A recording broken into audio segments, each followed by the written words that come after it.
تمہیدن میں یہ عرض کرنا چاہتا ہوں کہ 20ویں صدی عیسوی جو قریب الاختتام ہے، 1995 اب یہ جا رہا ہے، 5 سال کے بعد یہ صدی اختتام کو پہنچ گئی ہے۔ اس صدی کے بالکل آغاز میں، بلکہ کہنا چاہیے کہ پچھلے صدی کے آخری دہائی میں، ہمارے بر عظیم پاک و ہند جو ایک ملک ہوتا تھا اس زمانے میں، اس میں 2 بہت بڑے بڑے فتنے اٹھے، اور اگرچہ ان کی ظاہری شکل ایک دوسرے سے بہت مختلف ہے، لیکن ان دونوں کا ایک نتیجہ جو ہے وہ جمع ہو کر پوری امت پر اور مسلمانوں پر اجتماعی طور پر اثر انداز ہوا ہے۔ ایک فتنہ قادیانیت۔ غلام احمد قادیانی اگرچہ شخصی اعتبار سے تو پچھلی صدی کے اختتام کے زمانے میں نمایاں ہو چکا تھا، لیکن نبوت کا دعویٰ اس شخص نے اور جو اس کے ساتھ اور مزید دعوے کیے ہیں وہ اس صدی کے آغاز میں 1905 سے لے کر 1908 تک، یہ 3 سال ایسے ہیں کہ جن میں پے در پے مسیح موعود ہونے کا دعویٰ اور مہدی موعود ہونے کا دعویٰ، پھر نبی ہونے کا دعویٰ، یہ کھلے دعوی اس نے جو کیے۔ طریقے سے دوسرا فتنہ وہ تھا انکار سنت یا استخفاف حدیث کا فتنہ، کہ دین میں صرف قرآن مجید ہی کو سند مانا جائے، احادیث نبویہ کو دلیل یا سند کے طور پر تسلیم نہ کیا جائے، احادیث نبویہ کو اسلامی قانون کا مستقل منبع اور سرچشمہ نہ مانا جائے، بلکہ مستقل قانون جو ہے اسلامی، اس کی سوچ صرف قرآن کو مانا جائے۔ ظاہر بات ہے کہ اسی کے تابع پھر اس فتنے میں اضافہ ہوا کہ قرآن حکیم کی تعویلات بھی جب حدیث نبوی صلی اللہ علیہ وسلم سے آزاد ہو کر کی گئی تو اس میں بہت سی گمراہیاں خود بخود طرح۔ اس فتنے میں اگرچہ انکار ختم نبوت نہیں تھا، لیکن یہ کہ اس کا نتیجہ کیا نکلا؟ نبوت کی اہمیت ختم ہو گئی، سنت کی اہمیت ختم ہو گئی، حدیث کی اہمیت ختم ہو گئی، تو نتیجہ تو وہی نکلا کہ جو انکار ختم نبوت کا ہو سکتا تھا عملی اعتبار سے وہی نتیجہ اس فتنے کا بھی برابر۔ یہ جو فتنہ ہے اس کا کچھ آغاز سر سید احمد خان نے کر دیا تھا، اللہ تعالیٰ انہیں معاف فرمائے۔ واقعہ یہ ہے کہ میں اس کی وضاحت اس لیے کر دینا چاہتا ہوں کہ مجھے کئی مرتبہ یہ سننے میں آیا ہے کہ بعض حضرات مجھ سے، خاص طور پر کراچی کے لوگ، اس لیے ناراض ہیں کہ میں سر سید احمد خان مرحوم پر تنقید کرتا ہوں۔ تو یہ جان لیجئے کہ میرے نزدیک سر سید احمد خان کی شخصیت کے 2 پہلو ہیں۔ ایک پہلو ان کا مسلمانوں کا قائد اور رہنما ہونے کا پہلو ہے۔ مسلمانان ہند کو جو مسائل درپیش تھے، ہندوؤں کے ساتھ جو مسابقت ہو رہی تھی، جس طریقے سے انگریز مسلمانوں کو دبا رہا تھا، اور پھر مسلمان خود بھی جدید تعلیم سے اپنے آپ کو علیحدہ رکھ رہے تھے، جس سے اندیشہ یہ تھا کہ مسلمان تو یہاں صرف یا تو یہ کہ قصاب رہ جائیں گے، اور یا تھکتے رہ جائیں گے، یا پلے دار رہ جائیں گے، باقی یہ کہ اس ملک کے اندر کوئی مسلمانوں کی حیثیت نہیں رہے گی۔ اس اندیشے کو، اس خطرے کو انہوں نے محسوس کیا، اور مسلمانان ہند کی مصلحت میں، ان کی خیر خواہی میں، ان کی بھلائی میں انہوں نے جو کچھ سوچا اور جو نتائج اخذ کیے، یہ میرے نزدیک ان کی شخصیت کا ایک رخ ہے۔ اس میں میں انہیں بے انتہا مخلص آدمی سمجھتا ہوں۔ ان کے جو بھی نتائج نکلے اس سے چاہے کسی کو اختلاف ہو، لیکن بنیادی طور پر جو بات انہوں نے کہی وہ صحیح تھی کہ ہمیں انگریزی زبان کا اس طرح بائیکاٹ کرنا درست نہیں ہے، ہمیں جدید علوم کو بھی پڑھنا چاہیے، ہمیں دیکھنا چاہیے ان میں کیا غلط ہے کیا صحیح ہے، جو ان میں صحیح ہے اسے اختیار کرنا چاہیے، جو غلط ہے اسے رد کرنا چاہیے۔ ہول سیل ریجیکشن تو ہمارے لیے مفید نہیں ہوگی، جبکہ ہمارا جو ہے مسابقت ہماری ایک ایسی قوم سے ہے، ہم سے 3 گنا 4 گنا تعداد میں ہے، وہ انگریزی پڑھ رہی ہے، سائنس پڑھ رہی ہے، وہ آگے بڑھ رہی ہے۔ انگریز نے چونکہ ہم سے حکومت چھینی تھی، ہم سے خائف ہے، ہمیں دبا رہا ہے کہ ہمارے اندر جو ہے بغاوت کے اس کو جراثیم نظر آتے ہیں۔ ہندو پہلے بھی غلام تھا، پہلے مسلمانوں کا غلام تھا، اب انگریزوں کا غلام ہو گیا، تو اس کو کوئی وقت دقت محسوس نہیں ہوئی، اس نے انگریز کے ساتھ فوراً مصالحت کر لی۔ ان سارے حالات میں جو رائے ان کی تھی نہایت مخلصانہ، نتائج کچھ بھی نکلے ہوں، لیکن یہ کہ جہاں تک ان کی نیک نیتی کا تعلق ہے، ان کے خلوص کا تعلق ہے، مجھے کوئی شک نہیں۔ یہ ان کی شخصیت کا ایک رخ ہے، بلکہ یہ بھی کہ وہ خود ایک نہایت پابند صوم و صلاۃ انسان ہے۔ نہ صرف پابند صوم و صلاۃ ہے، سب کو معلوم ہے ان کی داڑھی، وہ تو یوں سمجھیے کہ آج کل تو شاید ہی کہیں اس قسم کی داڑھی نظر آتی ہو کہیں۔ پھر یہ کہ ان کا پردہ ان کے گھر میں اتنا سخت تھا کہ اس وقت کے گورنر نے، یو پی کے گورنر نے یہ کہا کہ میری بیگم آپ کے ہاں آپ کی خواتین سے ملنا چاہتی ہیں، تو جواب یہ دیا تھا سید احمد خان نے کہ ہماری خواتین کا غیر عورتوں سے بھی پردہ۔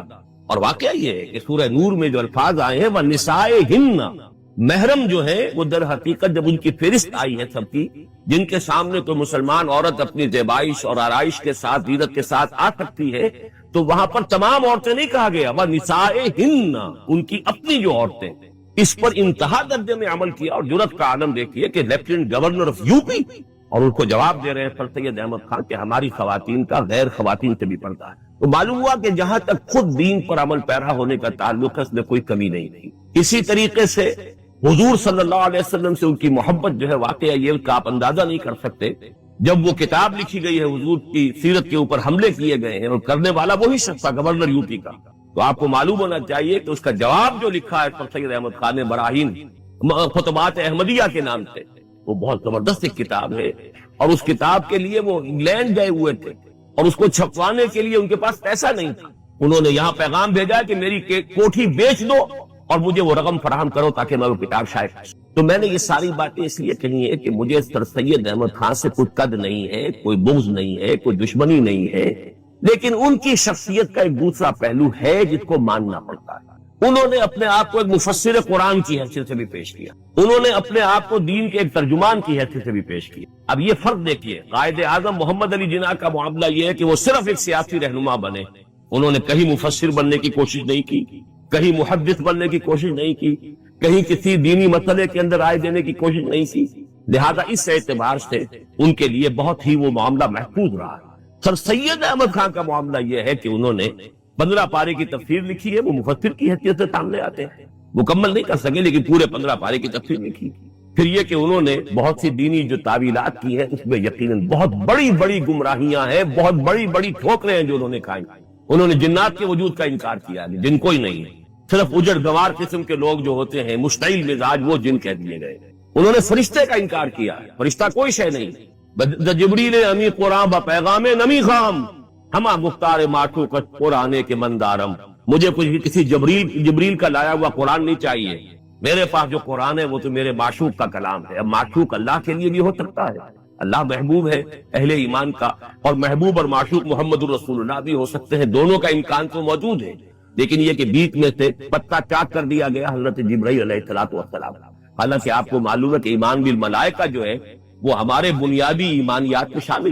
آمنت باللہ و ملائکتہ و کتبہ و رسلہ والیوم الآخر والقدر خیرہ و شرہ من اللہ تعالی والبعث بعد الموت. اللہ کے فوراً بعد اس کے ملائکہ پر ایمان.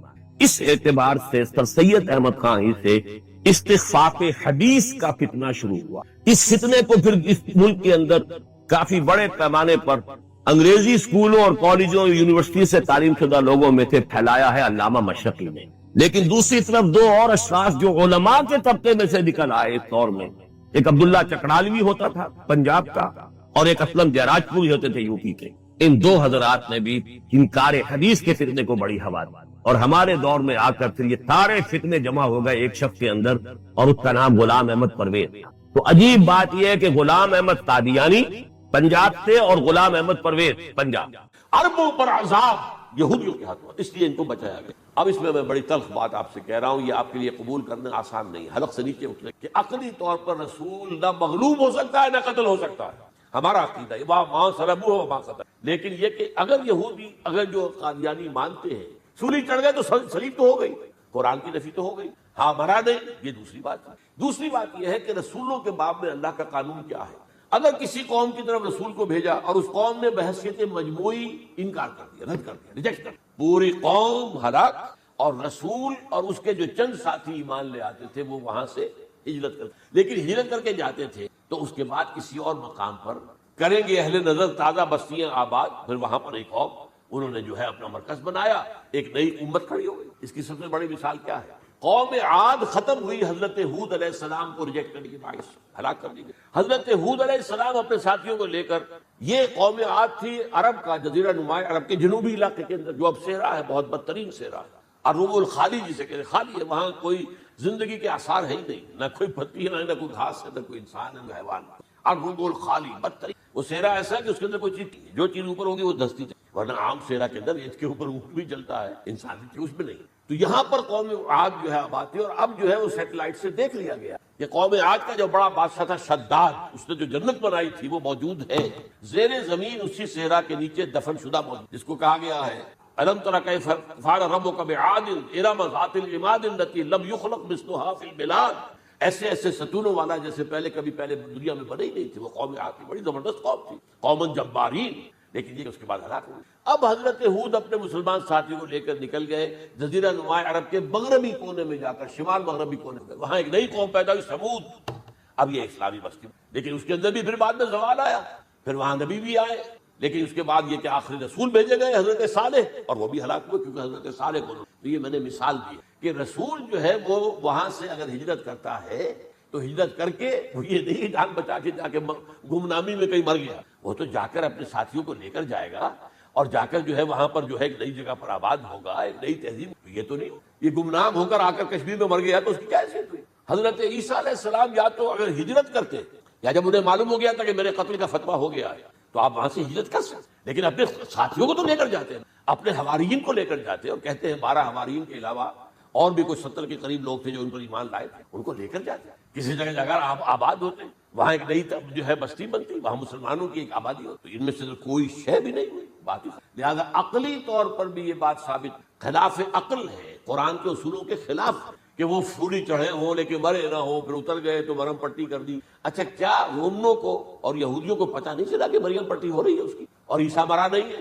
اگر ان کو پتہ چل جاتا تو کیا وہ چھوڑ دو؟ اب مرہم پٹی کے بغیر تو 12 جو شخص سولی پر لٹکا رہا ہے وہ تو تقریباً مردہ ہی ہوتا ہے نا. وہ چلیے ہو سکتا ہے کہ کوئی ایسا امکان ہو کہ اس کی نبض ابھی چل رہی ہو اور وہ اتار لیا جائے اور مرہم پٹی کر لی جائے, لیکن کہ پھر اس کے بعد وہ اگر وہاں سے ہجرت کرتے تو وہاں سے وہ اپنے حواریین کو لے کر جاتے اور کسی نئی جگہ پر جا کر آباد ہوتے. ان دونوں اعتبارات سے یہ بات ناقابل قبول ہے, ناقابل. لیکن اسی مسئلے کو لے کر جو جیسا کہ میں نے بتایا تھا, وفات ہو گئی, کیسے ہو سکتا ہے ہمارے نبی جو سید المرسلین ہے وہ تو زیر زمین دفن ہو گئے اور یہ جو آسمان پر اٹھا لیے گئے. اس کے اوپر عام لوگ جو ہیں وہ متاثر ہوئے, اور خاص طور پر وہ سائنٹیفک مائنڈ جو بن گیا تھا, تو چونکہ سائنس کے اس خاکے کے اندر وہ بات فٹ نہیں بیٹھتی, لہذا ان لوگوں نے اس کو قبول. اب یہ کہ یہ جو واحد استثناء ہوا ہے یہ کسی اور کے ساتھ نہیں. ویسے حضرت مسیح کی پوری شان مستثنیٰ, بن باپ کے تو کوئی اور رسول پیدا ہوا ہی نہیں, نہ نبی پیدا ہوا. پھر وہ معجزے جو حضرت مسیح ملے کسی نے, حضرت صالح کو ایک ہی معجزہ ملا تھا نا, ایسا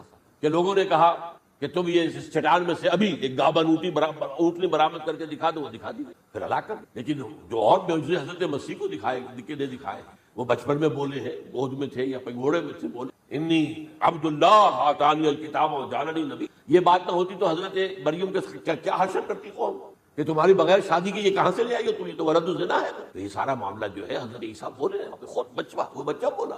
اب اس کے بعد بولنے کی لوگوں نے کیا گنجائش تھی؟ زندہ کو مردہ کر دینا, ثم بإذن اللہ, مردہ زندہ ہو گیا. اور تخلیق حیات, ایک پرندہ بنانا گارے کا, پھونک مارنا اور اٹھتا ہوا پرندہ بن گیا. ایک کوڑی کے جسم پر ہاتھ پھیرنا اور کوڑ ختم. ایک مادرزاد اندھے کی آنکھوں پر ہاتھ پھیرنا اور بینائی آ گئی. یہ سارے مستثنا شخص, ان کا یہ استثناء کیوں کیا گیا؟ یہ بڑی تلخ بات ہے, یہ یاد رکھیں. کیونکہ یا تو قوم اسی وقت ہلاک کر دی جائے جیسا کہ ہوا قوم نوح, قوم ہود, قوم عاد, قوم سمود, قوم شعیب, یہ ہوا کہ اور صدوم اور عمورہ کی بستیاں جہاں حضرت لوط بھیجے گئے, اور آل فرعون جو ہلاک کیے گئے, یا تو پوری قوم ہلاک کی. یہ یوں سمجھیے کہ اس پورے معاملے کو درمیان میں سے ایک وقفہ دے دیا گیا, حضرت عیسیٰ کو, اور حضرت عیسیٰ دوبارہ آئیں گے. یہ کیوں؟ اب اس میں بڑی تلخ بات آپ سے کہہ رہا ہوں, یہ آپ کے لیے قبول کرنا آسان نہیں. حلق سے نیچے اس قوم کو زندہ رکھا گیا ہے جو ملعون اور مغضوب علیہم قوم ہے. سب سورہ فاتحہ میں مفسرین لکھتے ہیں ضالین, یہ نصارہ ہے, اور مغضوب علیہم یہ یہودی. اور قرآن کہتا ہے لعن الذین کفروا من اہل الکتاب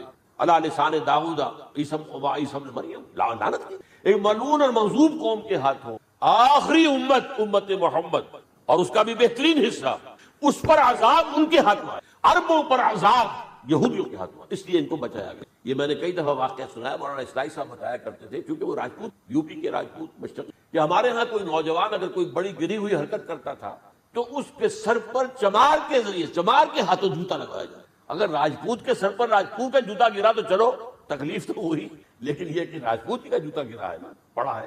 لیکن راجپوت کے سر پر چمار کا جوتا, جس کو آپ انگریزی میں کہتے ہیں to add insult to injury, وہ تکلیف بھی ہے جوتا کھانے کی, اور انسلٹ ہے کہ چمار مار رہا. یہ امت سب سے خیر امت ہے, کنتم خیر امت اخرجت. اس کے لیے عذاب بھی بدترین آئے گا, اور کن پر آئے گا؟ اس امت کا جو اصل نیوکلیس ہے عرب, جس کے بارے میں حضور کی حدیث موجود ہے, ویل للعرب, عرب کے لیے بہت بڑی حرام. اور آج ہماری نظر میں وہ ملعون اور مغضوب علیہم قوم, ان کے سینے کے اندر خنجر کی طرح بھونکی گئی, اور 30 کروڑ کے قریب عرب بے حمیتی, بے غیرتی, بزدلی کمزوری، ذلت، مسکرت کی مثال بنے. کوئی بول سکتا ہے اس اسرائیل کے خلاف؟ کو بول سکتا ہے؟ 30-35 لاکھ آدمی ہے، اس سے زیادہ تو امریکہ میں 50 لاکھ، کل 1.25 کروڑ آدمی ہے. یہ یہودی جاتا کر، جب چاہا اس نے عراق کے ایٹمک انسٹالیشن کو تباہ کر، اور سعودی عرب کی فضا میں اس کو فیول کیا ہے انہوں نے، دوبارہ ریفیولنگ جو ہوئی ہے ان کے جہازوں کی، وہ سعودی عرب کی. یہ صورت جو ہے عربوں کے اوپر، اور اب جو آنا ہے آرمگیدان، کیونکہ پوری عیسائی دنیا یہودیوں کے قبضے میں، اور یہ رومی ایک حدیث کی روح سے 80 علم لے کر حملہ آور ہوں گے تم پر، اور یہ ہوگا مڈل ایسٹ میں. آپ کو معلوم ہے پوری دنیا میں کہا جا رہا ہے 3rd ورلڈ وار جو ہونے والی ہے وہ مڈل ایسٹ میں ہوگی. اور میں ٹوائنبی کا قول آپ کو سنا چکا ہوں، 1950 کا قول ہے. اس وقت تک تو سوال ہی پیدا نہیں ہوتا تھا. سارا تصادم جو ہو رہا تھا، وہ ایک طرف روسی اور اس کے ساتھی تھے، روس اور اس کے ساتھی، دوسری طرف یہ مغربی یورپ اور امریکہ تھا. کوئی مسلمانوں اور عیسائیوں کی کسی جنگ کا تو کوئی امکان نظر ہی نہیں آتا. لیکن ٹائنبی نے کہا ہے، جو سب سے بڑا فلاسفر آف ہسٹری ہے 20ویں صدی کا، کہ اب جو جنگ ہوگی بڑی، جو اس نیکسٹ سینچری کی 21st سینچری، وہ در حقیقت کمیونزم کے درمیان اور کیپٹلزم کے درمیان نہیں ہوگی، بلکہ عیسائیوں اور مسلمانوں کے درمیان. یہ میں اس کا حوالہ بھی پورا آپ کو دے چکا ہوں، صحیح کہاں یہ بات نہیں. تو یہ ہے، یہ بات جان لیجیے. اور مڈل ایسٹ بھی گریٹر اسرائیل بنے گا. حدیث میں خبریں، یہ سارے مسلمان ممالک تمہارے ہاتھ سے نہیں، مسلمانوں، یہ عراق اور اردن، یہ اور وہ، یہاں تک کہ ترکی، سعودی عرب کا بھی شمالی حصہ نکل جائے گا. البتہ مدینے کا جو ان کا پروگرام ہے اس کو اللہ نہیں پورا ہونے دے گا. مدینے میں داخلے کی ان کو بہرحال یہ سارا کچھ، وہ وقت بھی آنے والا ہے کہ حضور کی ایک حدیث کے مطابق ایک شخص کے 1000 بیٹے ہوں گے تو 999 ختم ہو جائے گے ایک بچے. یہ وقت بھی آنے والا ہے کہ حضور فرماتے ہیں اتنی بڑی جنگ ہوگی، اتنی خوریزی ہوگی کہ پوری زمین اٹھ جائے گی لاشوں سے. تو پرندہ جو ہے کوئی، ایک تو پرندے ہوتے ہیں کہ جو مردار خور ہے، گدھ ہے، وہ تو بڑی خوشی سے اتریں گے، تناول فرمائیں گے لاشوں. اسی طریقے سے کوے ہیں، چیلے ہیں. لیکن جو نفاست پسند پرندے ہیں وہ لاش کے اوپر اتر رہے. تو ایک پرندہ اڑتا چلا جائے گا، اسے کہیں زمین پر اترنے کی جگہ نہیں ملے گی، لاشیں ہی لاشیں ہوں گی، یہاں تک کہ وہ تھک ہار کر اس کے جو ہے پر جواب دے جائیں گے، گرے گا تو لاش پر. یہ وقت آنے والا. اور یہ یہودیوں کے جو سپورٹرز ہیں اس وقت، جو ان کے ہاتھ میں اعلی کار، ان کے ہاتھ میں، میرے نزدیک اس ملعون قوم کو، کہ جو حضرت عیسیٰ کے زمانے سے ملعون ہو چکی، اس کو باقی رکھ، اسے یہ موقع دیا گیا ہے. اس نے اسرائیل بنا لی. تقریباً 2000 سال کے بعد وہ دوبارہ آ کر آباد ہوئی، میں جہاں سے نکال دیے گئے تھے 70 عیسوی. یہ سارا کچھ ہو رہا ہے. تو در حقیقت میرے نزدیک اللہ عالم حکمت خداوندی، انہیں روک کر رکھا گیا اور حضرت عیسیٰ کو اٹھا لیا. پھر وہی عیسیٰ آئیں گے اور انہی کے ہاتھ میں یہ ہلاکت، سوائے اس کے چونکہ جو ایک میں نے آپ کو کئی دفعہ حوالہ دیا ہے، فلاڈلفیا ٹرمپٹ ایک رسالہ نکلتا ہے پروٹیسٹنٹ عیسائیوں، انہوں نے یہ لکھا ہے. اس نے لکھا ہے ایک پرچے کہ جب حضرت مسیح اینٹی کرائسٹ ہوگا، وہ لکھا اس نے کہ وہ یہودی ہوگا، حالانکہ وہ پرو یہودی ہے. وہ جتنے بھی یہ جو کرسچن زائنسٹ ہیں، یہ تو یہودیوں سے بڑھ کر زائنسٹ ہیں، ان کے بڑے سپورٹر. تو لیکن اس نے لکھا ہے اینٹی کرائسٹ ول بی اے جیو. ابھی کچھ عرصے پہلے آپ کو یاد ہوگا نوسٹریڈیمس کا بڑا چرچا ہو گیا تھا، اس کی جو ہے وہ پیشن گوئیاں، اور یہ کہ ایک مسلمان ہوگا اینٹی کرائسٹ، اور صدام کے بارے میں اشارے کیے جا رہے تھے کہ وہ اینٹی کرائسٹ ہوگا وغیرہ وغیرہ. لیکن انہوں نے لکھا ہے کہ وہ اینٹی کرائسٹ یہودی ہوگا، اور اس نے لکھا 80% یہودی قتل ہو جائے گا. یہ میں نے ایک تعویل کی ہے اپنے ذہن میں کہ 20 شاید وہ ہو جو حضرت عیسیٰ کی جو سیکنڈ کمنگ ہے، آمد ثانی کے موقع پر انہیں ایمان لائیں. اور وہ لیکن جو بھی حضرت عیسیٰ کا انکاری ہوگا وہ ختم کر دیا جائے گا، جیسے قوم نوح ختم ہوئی، قوم عاد ختم ہوئی، صالح ختم. اسی طرح یہ قانون خداوندی پورا ہونا ہے. بس ایسے ہی ہے جیسے کسی کو پھانسی کا حکم تو ہو گیا ہو لیکن ابھی ایگزیکیوشن نہ ہوئی ہو. ہوتا ہے 2 سال 3 سال گزر جاتے ہیں کہ پھانسی کا حکم ہے، لیکن یہ کہ وہ پھانسی نہیں، وہ اپیلوں در اپیلوں معاملہ چل رہا. یہ ہے میرے نزدیک واللہ اعلم. اللہ تعالیٰ نے یہ کوڑا ان مسلمانوں کے لیے، کہ جن کے رتبے ہیں سوا ان کی سوا، جتنا اونچا مقام اللہ نے دیا عربوں کو، ان میں حضور کو اٹھایا، ان کی زبان میں اپنا آخری کلام